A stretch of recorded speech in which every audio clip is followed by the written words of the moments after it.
they're now, instead of challenges or problems, they're friends that I can bring closer and sit down and calm them down so that they don't rattle me. Because at the end of the day, I'm still the one in control. The best-selling author and host. The #1 health and wellness podcast. On Purpose with Jay Shetty.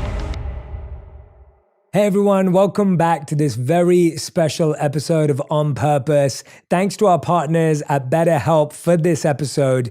Today I'm joined with Jesus Joe, licensed therapist and head of clinical operations at BetterHelp. Also, I just want to remind you that just because you might hear something on the show that sounds similar to what you're experiencing, beware of self-diagnosis. You want to find a qualified professional to assess and explore diagnosis if that's important to you.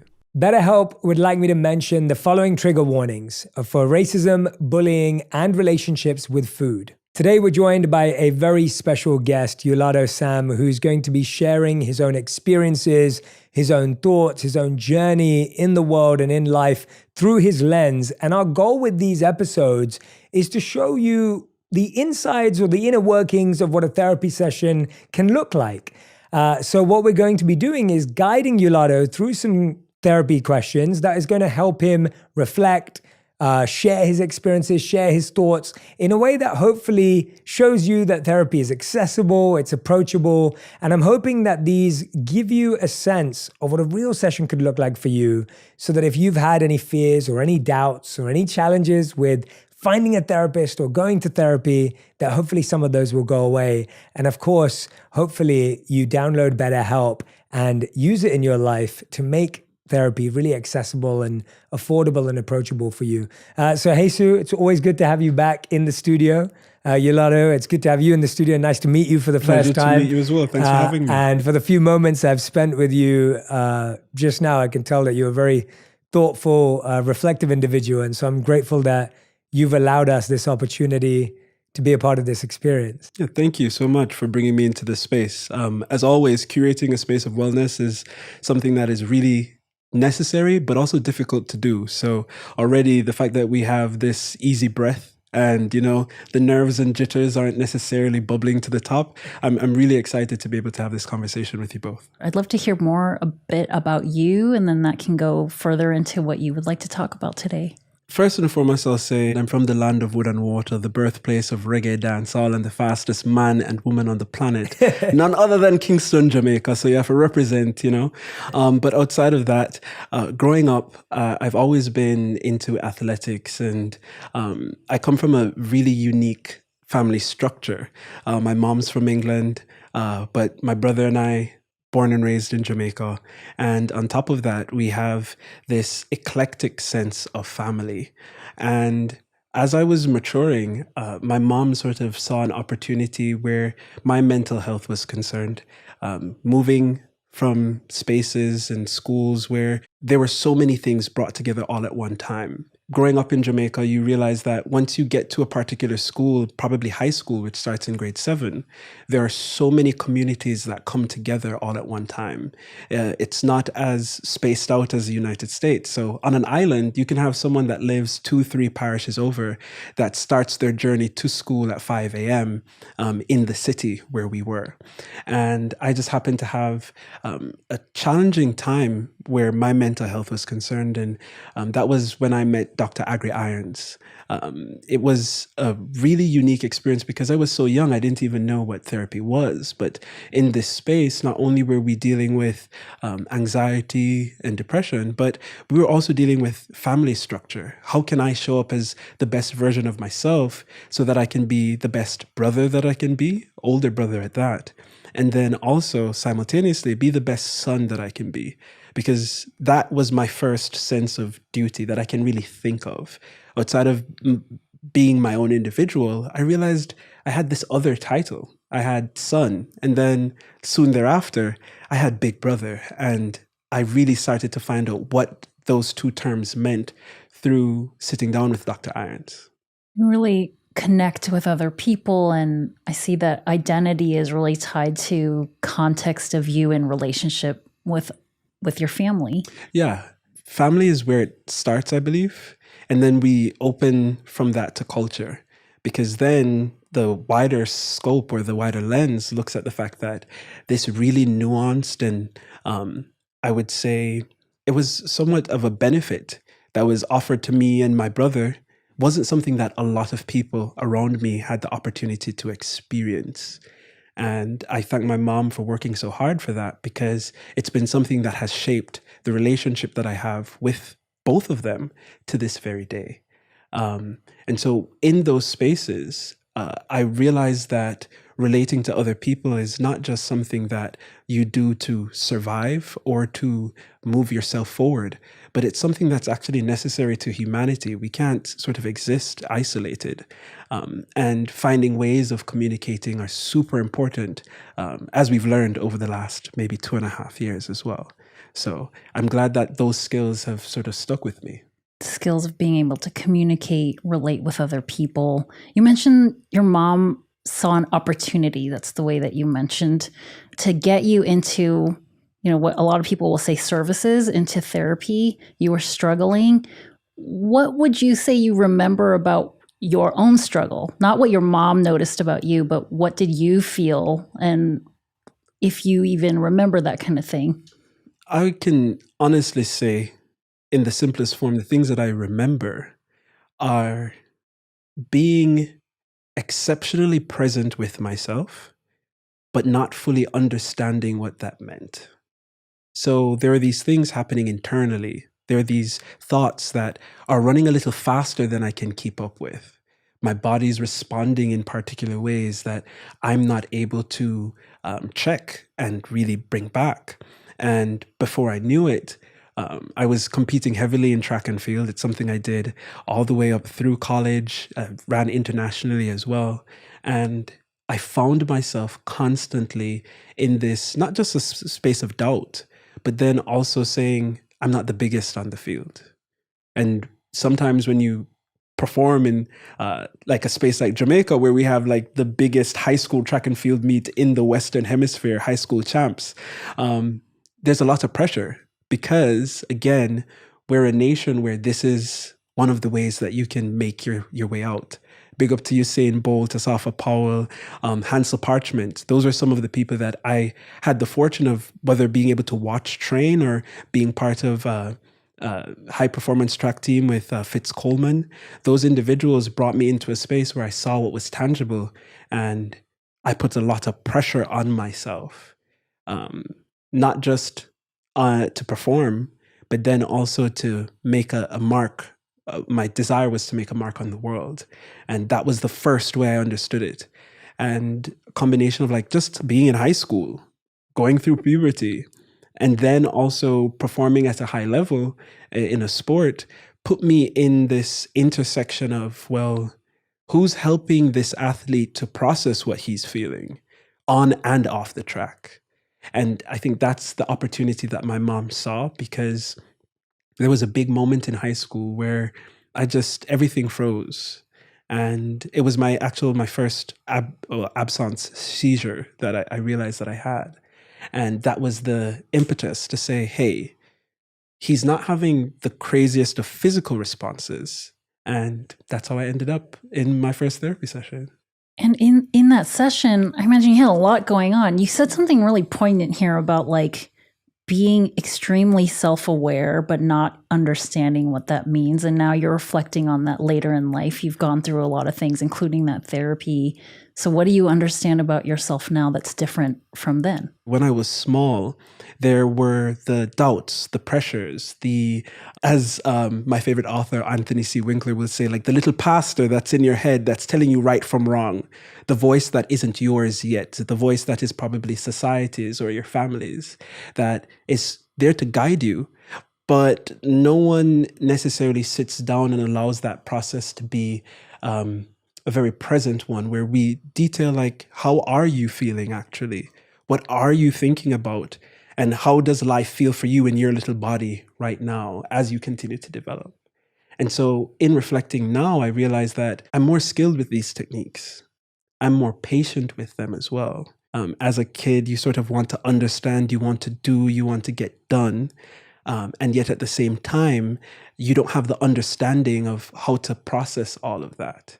and you might center yourself under all the isms and schisms that are around you. And so now I found that I give myself a bit more space to breathe, give myself a little bit more time to relate, not just to myself, but to my environment. And then I'm able to like analyze a bit more. And that allows me then, with even some of the things that I still deal with today that may not have disappeared, but they're now, instead of challenges or problems, they're friends that I can bring closer, and sit down and calm them down so that they don't rattle me. Because at the end of the day, I'm still the one in control. My emotions are a reflection of the internal side, but they're actually not what makes the decisions. Hey, Sue, I just wanted to maybe just share a few observations for our viewers and listeners back at home or wherever you are. What I love about watching a therapy session in this way or a conversation with a therapist is you get to notice the really attentive listening that Jesus has, of like finding like something very specific that you said and using that as an opportunity to ask a follow-up question, which we don't always get in our day-to-day life. I was thinking about if you were sharing your very honest truth on an everyday basis, sometimes our friends and family, like, they can be really well-intentioned, but it's really hard for them to ask a question that does justice to what you just shared and to really create a space of listening very attentively. And I could see what Jesus was picking out, and I'm sure you felt it too, that you had to sit and think, oh, wow, yeah, I just said that. Like, what does that really mean? And I think that that's one of the beauties of therapy as well, that you actually have someone who's sitting with you who is listening far more attentively and skillfully than most of the people we meet every single day. And then I was also just reflecting to what you said. I think that a lot of our listeners will be able to empathize with what it feels like being a young person who has pressure on them. So whether it's sports or athletics, or whether it's dance or gymnastics, or whether it's swimming, or whether it's, whatever it is that any of us did when we were young, I think everyone can empathize with that experience of feeling like I'm not big enough, I'm not fast enough, I'm not skillful enough, like, and I can't even imagine what it begins to feel also when you feel that is a method in your nation to create some impact in your life, like that. If you add that layer to it, that's a really remarkable layer. So I just wanted to share some of those reflections quickly from what I was hearing as well through this session. So if you're listening or watching right now, I hope you're appreciating and taking in all of these cues. Thank you. I mean, you're noting, I think, a very key difference from talking to people that you care about, that care about you, your friends, your family, the folks that you generally want to turn to first when you're going through something. Oftentimes when they respond, when the folks that love you are listening to you speak, they're trying to respond in a way that's kind of like emotionally tied up in who you are in the relationship. So you're listening to respond with you in that response. What therapists are generally doing are listening to respond to you with you in mind. I'm not responding with like anything that has to do with my life or trying to connect it to something about me. And that's what people do. That's what friends do with each other, is I'm going to respond in a way that helps us connect on this friend level. So I'm going to bring it back to like, oh, that reminds me of a time when I was in high school and I was running track. Like, you're going to find that therapists generally don't do that very much, because the focus should remain on the client. So that is something that is intentional, and something that somebody can expect when they go to therapy is this person is here with undivided attention to you, which most of us don't get in our everyday life with anybody. Definitely, yeah. It allows for a relationship to form, but it is different. It's different than what you're going to have with your friends, your loved ones. Yeah, like it's like that small bridge between maybe like a sympathetic relationship versus an empathetic relationship, which the sympathetic, to my understanding, is, oh, I've experienced that too. I know what that feels like. Whereas what we're noting now is just sitting down with the person and being like, I actually heard what you said, and you mentioned this. Would you like to speak more about that? Which allows for the person that's actually going through something, or the person that is coming for help, to actually express what they need without this other perspective interfering. And not to say that it isn't helpful sometimes, because I do believe that in these sessions, there are obviously moments of oh, I know what you mean by that. Yet at the same time, they come even at more specific instances. And so it's really a pleasure, because also as a man of color, having these conversations too can lead to some very nuanced moments where those lines sort of get blurred for one or many reasons. So this definitely feels great. So speaking of connecting things back to something you just said, what are these lines that get blurred? Well, I think I've found that for me, I've been fortunate to have individuals of color, Black men and women, for the longer sessions that I've been able to commit to. And I say to commit to because there's a reality that therapy isn't always as affordable or convenient with the world that we live in. And so we're trying to, through something like this, make it feel more tangible and more accessible to people. But then being in America, I have found that if I do happen to work with a therapist that may be of a different ethnicity or a different race, there are some times where, depending if I haven't done enough research or we haven't had enough time together, those lines of like, well, I don't get to talk about this often. Let's actually investigate this, when the this that they're investigating isn't what's most important to me. It's the that. And the only reason I'm able to have that a little bit extra of awareness is because my experience lets me know that I should be able to speak about the that and not the this. You know, if I'm understanding, it sounds like you've had experiences where the person in front of you is focusing in on something, but that isn't necessarily what you want to talk about. But it sounds like you're over there kind of taking care of this other person too, thinking like, oh, I can understand why you would want to focus on that. So then you go with that, which takes the focus of the that. So what is the that for you right now? What is something going on with you right now? I'll share. This is actually a genuine concern of mine. I've recently moved into a new apartment. First time it's me, my 1-bedroom, 1-bath. Taking care of myself. Congratulations. Thank you very much. I appreciate that. And one of the things I had to ask myself recently is how safe I am in my apartment. We know the context of what it means to be in America, and thanks to Morehouse College, my undergraduate experience, that the world isn't as fair sometimes. And we have seen the stories on the news. We hear it on the radio. We see the social media posts.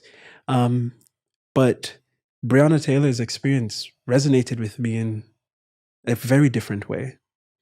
To know that you can be in your home, in your bed, fast asleep. That was something that it was real, but now that I am 100% on my own, sitting in that space, I ask myself, not even how do I prevent that, but is that a reality for me? And the sad answer in some senses is yes. There is the small chance that if I haven't introduced myself properly to my neighbors, or if I leave at different hours, if I wear particular things, I might be seen as suspicious instead of mysterious and cool, you know? That I always want to be that low-key sexy neighbor, like, oh my gosh, he's leaving. He's coming back, you know? But the reality that I also have to navigate is that before they get to meet me, their awe might actually be, I guess, colored by the hue of my skin. And it's something that I have to be aware of regardless of where I am. And it just so happens that I live here. And so all the contextual matters of like what it means to be Black in America, like sort of came back to me all at one time. So thank you for sharing that. For many other people who are describing to folks, like, I just moved into my first place of my own, the first thing that a lot of people are going to think is like, that's awesome. Congratulations. That's amazing. And then you continue to share that actually you also have to be concerned about your safety. This is not something that many people have to think about.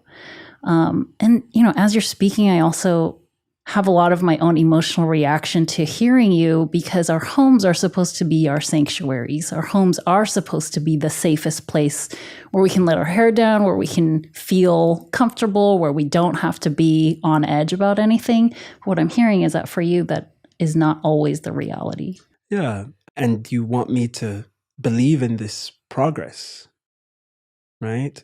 And yet at the same time, on the news, I'm able to literally see a physical representation of my features going through these extremely traumatic experiences, right? I'm seeing it not only represented by people advocating for it, but also sensationalized and debated as to whether, it's just or not. When in reality, there are so many faces that look like mine, that dream like I do, that sound like I do, that are slowly absorbing all of that information. And without proper resources, without spaces like this, the discussion around empowering you in the face of that adversity is somewhat lost.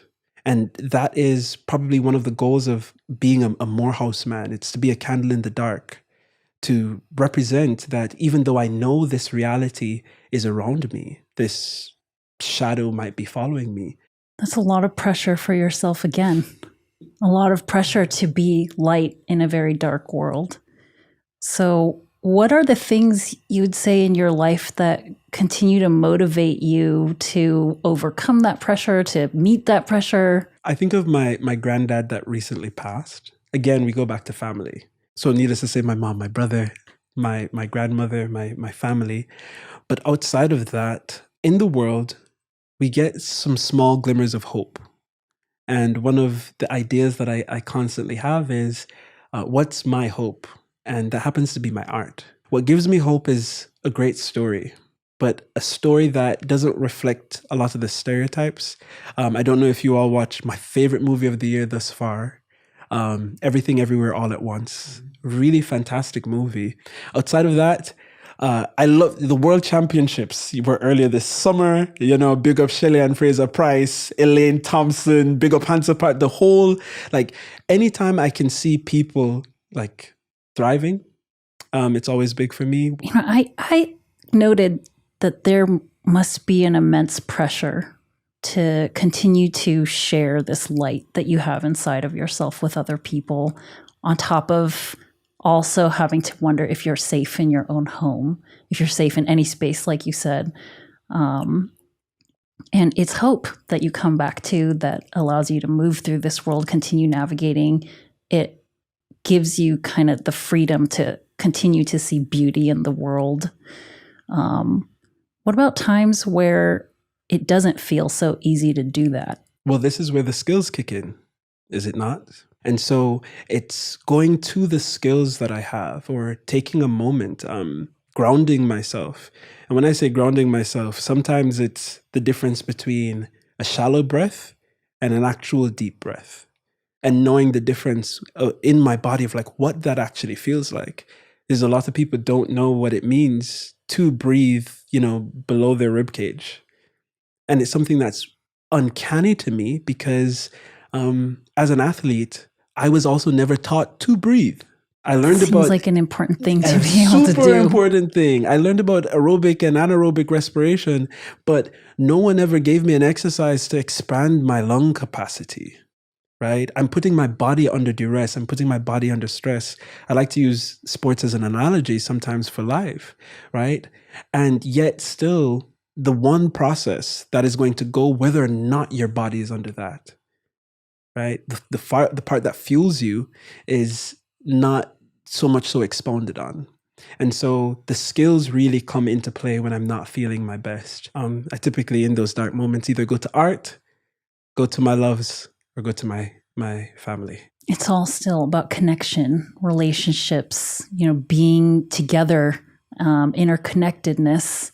And it's making me think of intersectionality, how things in all of our lives meet each other in some way. It's clear that you're a person of the world that is absorbed. You said that, life is an active choice that you're doing all the time, that you have these skills that get you through the more challenging times. Can you share where you started learning these skills? If nobody taught you how to breathe, where did you learn how to do that? I happened to be in these really amazing spaces, collaborating with these great people. And I ended up working with, after grad school, I ended up working with this wellness brand. And while we were there in that space, that was my first introduction to probably like mindfulness in that extent. Sound healing, those types of things. And that was where a little bit of interest started to like develop. But while I was pursuing my master's, I was conducting research. And what I found is that all cultures across the world, what connects us to the Yoruba, the Greeks, the Ashanti, the Aztecs, is the fact that we all have the same instrument. Can you actively make the decision to go to your breath? Can you actively make the decision to just relax your shoulders, relax your forehead, stop biting on your jaw? These are all little things that we don't realize that we're doing, but no one is ever saying to you, hey, take a second and actually stop bracing, because people think bracing means this. You going out there and grabbing the bull by the, what I'm hearing is like, even when maybe you were conscious of it or not, people weren't teaching you things, but you went out to be taught by the world in some way or another. You're an active student of life, it sounds like, in that a lifelong learner. And I'm also seeing that this lifelong learner has taken all the beauty that he's found, and you really want to share it with other people. You mention your family a lot, and you mention art, and art is something to be seen. Art is something to be experienced and something to move other people. And it sounds like you've been moved. You want to move other people. I definitely do. How can I do my work so that my cup is somewhat full, so that I can water the next person, so that I can give just a little, not everything, because I need something for myself, but I can't start until I've poured something, as we've heard the age-old saying, into the cup.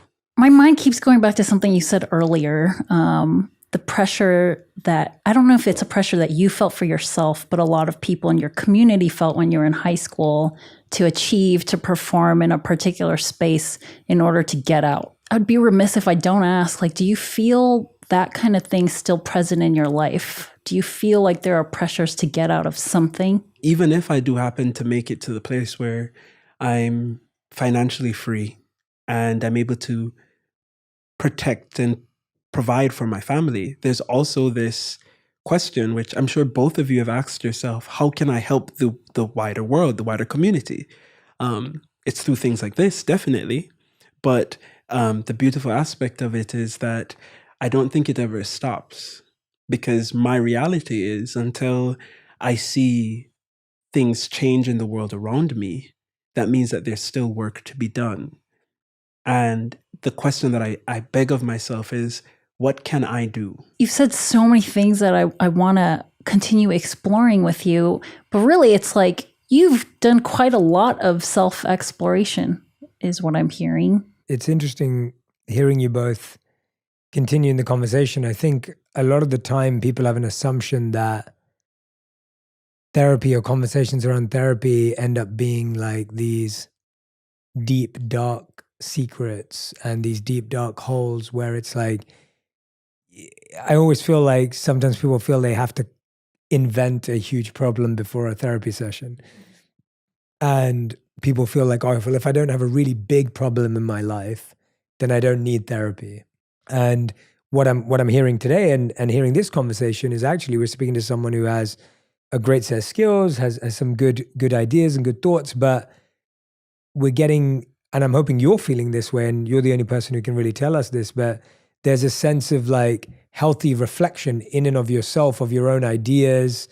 Jesus asking you questions that are making you pause and stop and really think about where some of these strengths are, where they're not. So I start looking at it so much more of a wholesome discussion as opposed to like, I'm like in an emergency situation where I have a problem and I need a therapist to solve it, which is often a feeling I think people have where they're like, I'm not going to go to therapy because I don't have that, or I only go to therapy when I have something that extreme. Yeah, and people have shared with me that they get stressed out before sessions because they think that they're supposed to be prepared with this big problem that they're supposed to bring up. Or, I've been asked like, what am I supposed to bring to you? Am I supposed to come prepared with something? Do I need to have a topic on hand? And I've shared with folks like, it doesn't always have to be that way. Of course, if you have a topic on hand, that's something we're going to explore and dig deep into.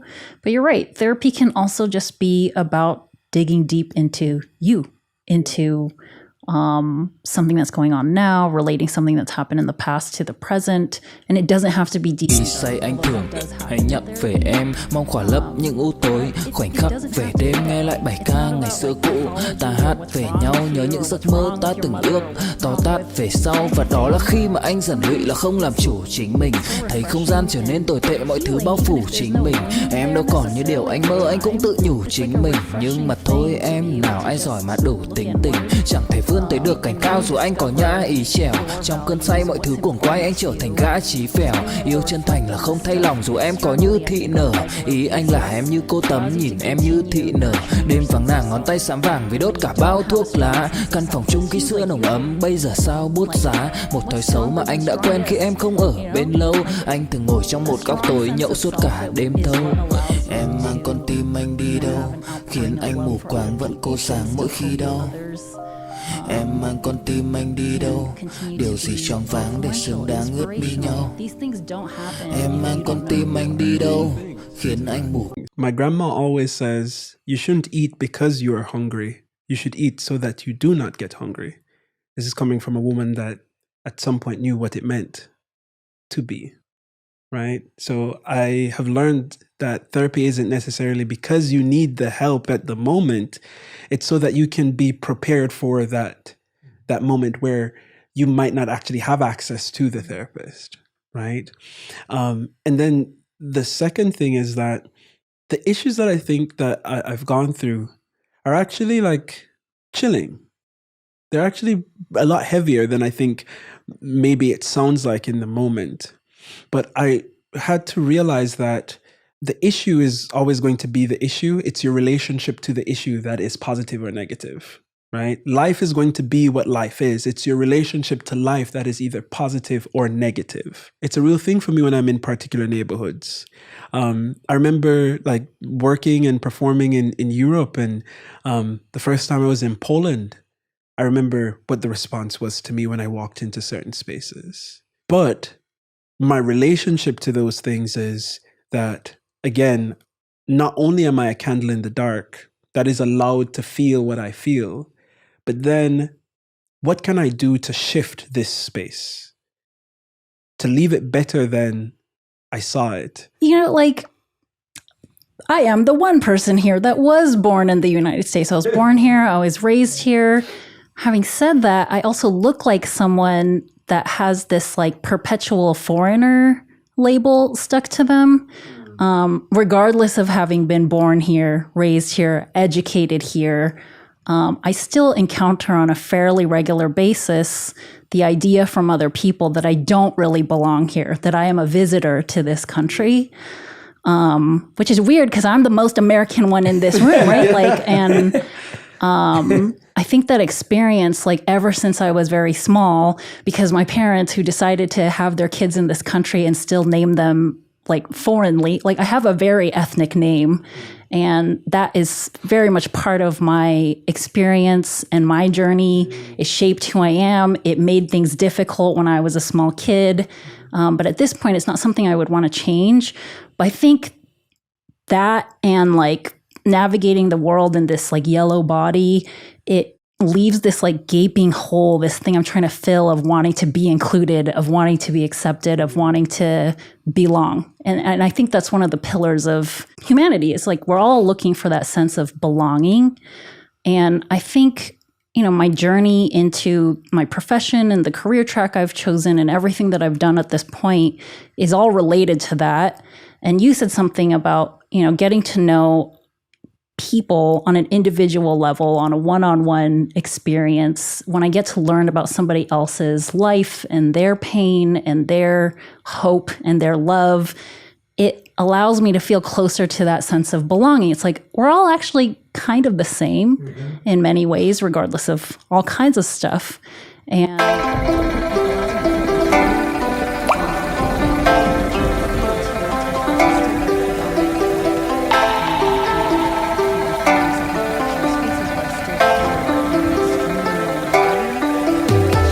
Bài ca buồn mà cất lời không lên, người đi mất mà nhất thời không quên.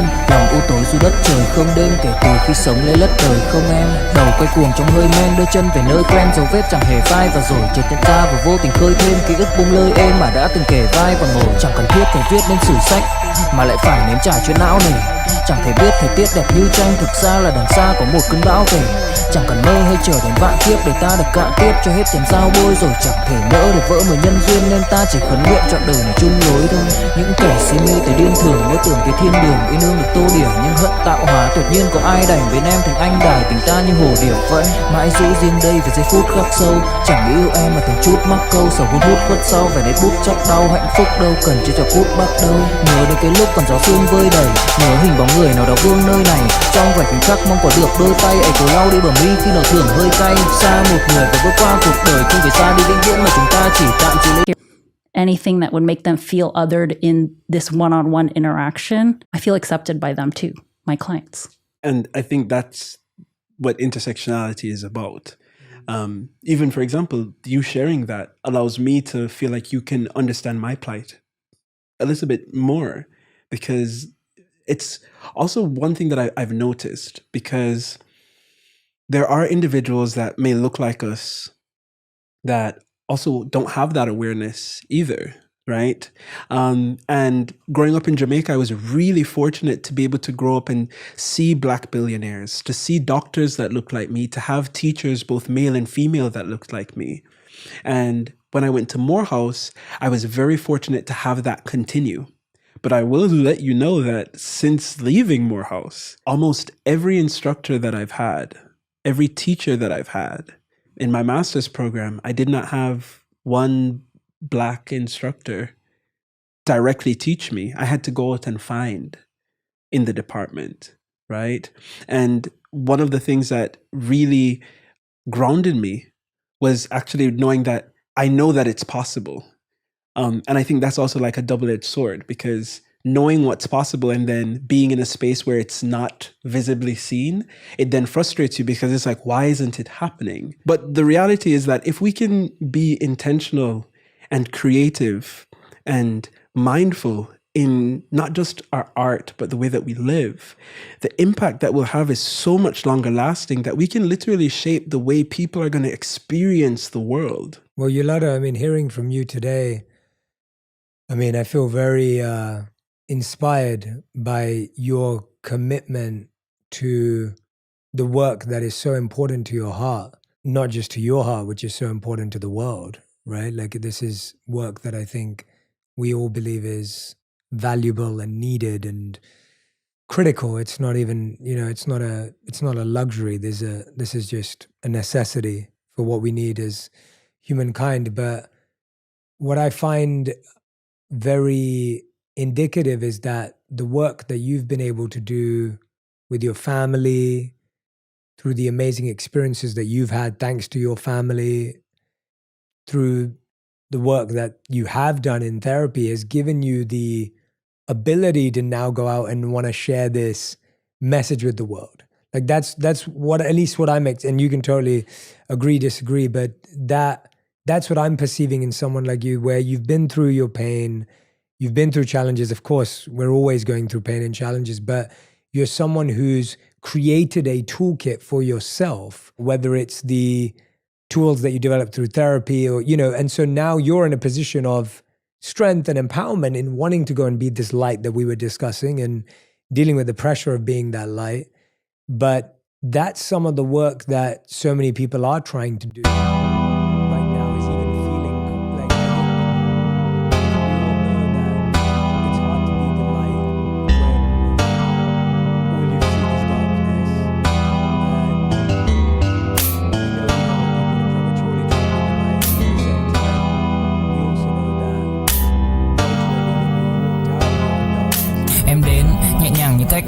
qua cái khẳng lãng mạn như thi ca khiến anh chẳng nhớ được gì cả, chỉ chút vội vã anh ghi và em. Anh không biết được là đôi mình còn gần bên nhau bao lâu nữa. Nhiều lúc anh nghĩ hay thôi mình có lẽ là đừng yêu nhau nữa, vì cãi vã nhiều quá anh mệt lắm, chia tay nhiều quá anh mệt lắm. Tất cả ở em đều mệt lắm, nhưng rồi thời gian cũng hết năm. Em thì vẫn ở đó, vẫn nắm chặt tay, vẫn kể môi sát môi. Anh thì vẫn như vậy, vẫn nghệ sĩ nghèo chỉ có lời hát thôi. Em à, người ta mất nhau trong 2 tuần và ta xa nhau cũng 2 lần. Anh không có phải thằng khờ, cũng biết trái tim đâu đó đã phai dần. Phải cần một sự liều lĩnh để thấy mình còn luyến thương nữa không. Mình sống với nhau như vợ chồng, những tình thế này thì chưa giống. Bài nhạc anh viết vẫn chưa xong, liệu rằng ngày đó có. We can then start to thrive.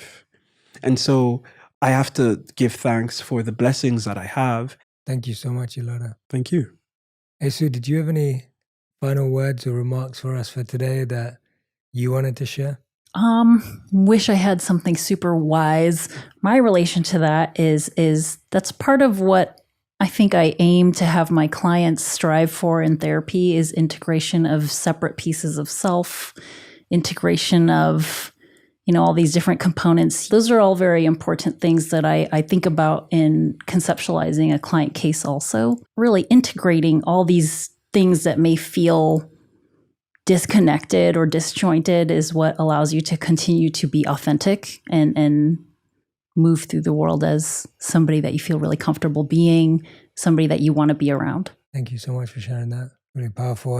Everyone who's been listening and watching at home, I hope today's episode has been enlightening in so many different ways in not only the process of therapy, which is what we started with, but in helping each and every one of us recognize more coherently the amount of work that we need to do as individuals and as a society. I think that's ultimately what I always take away in these conversations is just how much progress we need to make individually and collectively. And I think anyone who's listening to On Purpose is dedicated to that. I believe that everyone is dedicated to their personal growth and the growth of the society around them. And when we recognize that those two things are not disconnected, that they're actually one and the same, I often say to people, if we care about ourselves, then we'll care about our kids. That's obvious. And then when you care about your kids, you care about your kids' school. And then when you care about your kids' school, you care about your kids' town. And when you care about your kids' town, you care about your kids' city. And then when you care about your kids' city, you can't, if you care, then your care doesn't stop. And I think when we take a moment to invest in our own selves and our self-care and then expand that radius out, we can create a better society for all. So thank you so much, everyone who's been listening and watching today. Thank you to Yolanda Sam for joining us, opening your heart, opening your mind. Jesus Joe, thank you so much for always guiding us and helping us navigate these wonderful conversations. And to everyone who's been listening and watching at home, thank you so much for tuning in. We'll see you again on another episode of On Purpose. This episode was sponsored by BetterHelp. Big thanks again to Jesus Joe, Head of Clinical Operations at BetterHelp. Jesus Joe is not my actual therapist, and we are not in a therapist-client relationship. Also, just because you might hear something on the show that sounds similar to what you're experiencing, beware of self-diagnosis. You want to find a qualified professional to assess and explore diagnosis if that's important to you. If you want even more videos just like this one, make sure you subscribe and click on the boxes over here. I'm also excited to let you know that you can now get my book, Think Like a Monk, from thinklikeamonkbook.com. Check below in the description to make sure you order today.